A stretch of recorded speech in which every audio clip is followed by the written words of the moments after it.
নমস্কার, আমি রিঙ্কু। আমার এই ছোট্ট পরিবারের সমস্ত বন্ধুকে জানাই স্বাগতম। আশা করছি তোমরা যে যেখান থেকে আজকের ভিডিওখানা দেখছো তোমরা বেশ ভালো আছো, আর তোমাদের আশীর্বাদে আমিও বেশ ভালো আছি। তোমাদের সাথে করে নিয়ে আজকের ব্লগটা শুরু করছি। জানো তো, গতকাল এই যে টবগুলো দেখতে পাচ্ছ, এগুলো মিশো থেকে পারচেস করেছি। কোয়ালিটি মোটামুটি, খুব বেশি খারাপও না, খুব বেশি ভালো না। প্রত্যেক কটা রাতের বেলায় গাছ কিন্তু আমি এই প্ল্যান্টিং গুলো করে রেখেছিলাম। আসলে সকালবেলা অফিস থাকে তো, সেই কারণে সেই সময় পাবো না। চলো, ওগুলো যে প্যাকিংটা খুলেছি সেটা গতকালের রাতের ভিডিও, সেটা একটু তোমাদের সাথে শেয়ার করছি। আর এই যে দেখতে পাচ্ছ, আমার ছেলে কিন্তু প্যাকিংটা খোলার জন্য উৎসাহ।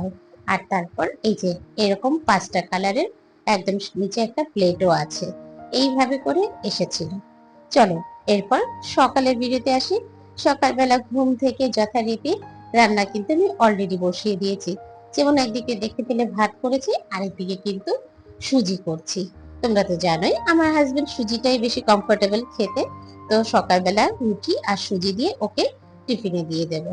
আর ওপাশে দেখতেই পাচ্ছ ভাত বসিয়ে দিয়েছি। আর এদিকে আলুর খোসাগুলো ছাড়িয়ে সেটাকে সেদ্ধ করে নেব।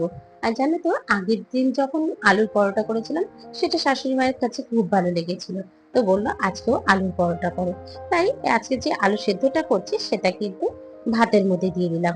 আর আমি যখন একা একা কাজ করি তখন কিন্তু এরকম দাঁড়িয়ে এই কাউন্টার টপটার উপরে সমস্ত কিছু কাজ কাটাকুটি যাই হোক সেগুলো করার চেষ্টা করি। আর তারপর যখনই যেটা কাজ করবো সাথে সাথে পরিষ্কার করে নেবো। আর যদি কাজ জমিয়ে রাখি পরে করতে গেলে খুব কষ্ট হয়। যাই হোক, ওদিকে হাজবেন্ডকে চা দিয়ে এসেছি।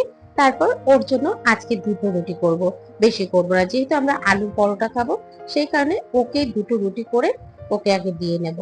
ও বেরিয়ে যাওয়ার পর আবার ছেলের খাবার দাবার তৈরি করতে হবে। আজ কিন্তু ছেলেরও স্কুল আছে, সেই কারণে ওর জন্য ভেবেছিলাম আলুর পরোটাই দেবো, কিন্তু ও নিতে নারাজ। আজকে চাইছে একটু সিম্পল খাবার দাবার খেতে, মানে ওই বিস্কুট আর কি। যাই হোক, তাই দিয়ে দিলাম। আসলে কি, ছোট মানুষ তো, মাঝে মাঝে না ওদের কথাও শুনতে হয়। আর জানো তো, বাচ্চাদের সাথে যখনই কথা বলতে হবে একটু বন্ধুর মতন হয়ে কথা বলতে হবে। আর আজকাল তো প্রত্যেকের বাড়িতেই একটা করে ছেলে মেয়ে। তাদেরকে সেই আগের মতন ওইভাবে বড় অর্ডার বেসিসে কথা বললে কিন্তু তারা কিন্তু শুনতে চায় না। তাদেরকে একটু বন্ধুত্বপূর্ণ ভাবে বলতে হবে, এবং তার সাথে সেই যুক্তিটাও দেখাতে হবে, তুমি এর সাথে যদি এটা কেউ করতো তাহলে কি তোমার ভালো লাগতো। তো এইভাবে করে কিন্তু বলা উচিত। যাই হোক, এদিকে তোমাদের সাথে কথা বলতে বলতে আমি কিন্তু ভাত হয়ে গেছে সেটাকে উপর করে রেখে আসলাম। পাশে ওদিকে ডাল সেদ্ধ বসিয়ে দিয়েছি, আবার পটল ভেজে নিচ্ছি। ছেলেকে আজকে ডাল সেদ্ধ আর পটল ভাজা দিয়ে খাইয়ে দেবো। আর ইতিমধ্যে বুঝতেই পেলে আমার হাজবেন্ড কিন্তু অলরেডি অফিসে বেরিয়ে গেছে। আর এই অফিসে বেরোনোর আগে রোজ কিন্তু গোপাল ঠাকুরকে ঘুম থেকে উঠিয়ে তাকে বাল্য সেবা দিয়ে তারপরেই যায়। এই দেখো, আজকে কিন্তু এক রকমের চকলেটের মতন দিয়েছে। তো যাই হোক, চলো এবার আবার টিফিন করতে যাব। টিফিনে যে বললাম না আলুর পরোটা করব, সেটাকেই করছি। এটাকে বাটির মতন গোল করে আলু সেদ্ধটা এর ভেতরে দিয়ে দেবো। এই আলু সেদ্ধের মধ্যে আমি একটু জিরের গুঁড়ো দিয়েছি, একটু লঙ্কার গুঁড়ো, মিষ্টি, আর ওদিকে নুন। আর তুমি যদি চাও একটু কিন্তু চাট মশলাও দিতে পারো। আর এরপর এতে আমি একটু জিরে ফোড়ন দিয়ে নিয়েছি। তারপরে কিন্তু আলুটাকে মেখেছি। আর এতে যদি চাও তোমরা আমচুর পাউডারও কিন্তু ব্যবহার করতে পারো, সেটাও কিন্তু বেশ ভালো লাগে। চলো এবার টিফিন করব। আর এটা যদি ময়দা দিয়ে করা হয় আরো বেশি ভালো লাগবে। আমি আজকে নর্মাল আটা রুটি যেরকম করি সেইভাবেই এটাকে ময়ান দেওয়া ছিল, সেই দিয়েই করেছি। জানোই তো, আস্তে আস্তে সবারই বয়স হচ্ছে, কাজেই হেলথের দিকে তো আমাদের খেয়াল রাখতে হবে। যাই হোক, চলো এইভাবে করে ময়দা দিয়ে বা আটা দিয়ে সমস্ত আলুর পরোটাটা করে নিলাম। আর তারপর চারটে করছি, বেশি করবো না। শাশুড়ি মা দুটো খাবে, আমি দুটো খাবো, এই জন্য দুটো চারটে করলাম। আর এরকম অল্প তেল দিয়ে এপিট ওপিট করে বেশ ভালো করে সেকে তুলে নেব। তাহলে রেডি হয়ে গেল আমার গরম গরম আলুর পরোটা।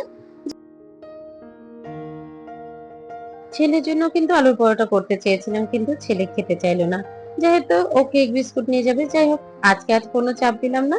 চলো এরপর ওকে ভাত, ডাল সেদ্ধ, পটল ভাজা এই দিয়ে ভাত খাইয়ে ওকে সি অফ করতে টাটা, এলাম। সাবধানে এসো। আর তাড়াতাড়ি চালিয়ে যাও, বৃষ্টি পড়ছে। সকালবেলা কিন্তু বেশ মুষলধারে বৃষ্টি হয়ে গেছে, কিন্তু তার সত্ত্বেও স্কুলে তো যেতেই হবে। যাই হোক, চলো এবার রান্নায় নেমে পড়ি। আজ ডাল করছি মুসুর ডাল। মুসুর ডালটা কিন্তু একদম নর্মাল ডাল করব। তার সাথে পাতিলেবু বা গন্ধলেবু বা কাগজি লেবু এই দিয়ে খেতে পারো। আজ আমি ডালে ফোড়ন দিলাম জিরে, কালো জিরে আর ওদিকে মেথি, এই মোটামুটি ফোড়ন দিলাম। আর তারপর যখনই আমি ডাল রান্না করি না, আগে এরকম করে 2 হাত আগে কড়াতে দিয়ে নিই, তারপর বাকিটা ঢেলে দিই, নাহলে খুব মাঝে মাঝে ছ্যাঁকা খেতাম। যাই হোক, কাজ করতে করতেই না আমাদের অভিজ্ঞতা আসে। সত্যি কথা বলতে আজ প্রায় দেখতে দেখতে 19 বছর হয়ে গেল এই সংসার জীবনে পদার্পণ করেছি। আজ আর কোনো কাজে ভয় পাই না। ঘরেই বলো বাইরেই বলো, সব জায়গায় কিন্তু যে কোনো কাজে যে পড়লে সেটা ঝাঁপিয়ে বেরিয়ে আসবে। চলো, ডাল তো মোটামুটি হয়ে গেল, একটু নুন মিষ্টি আর কাঁচা লঙ্কা দিয়ে নামিয়ে নিলাম। আর এরপরে মাছের ঝোল করছি। আজ মাছ এসেছিল বাটা মাছ, আর ওদিকে কয়েকটুকু কাটা মাছ। আসলে কি বলতো, আমার হাজবেন্ড আর ছেলে দুজনেই কোনো বাটা মাছ খায় না, মানে কোনো কাটা মাছই ওরা খেতে পারে না। যা কাটা মাছ খাবো আমি খাবো, দেওর খাবে, আর শাশুড়ি মা তো যে কোনো কাটা মাছ খুব ভালোবাসে।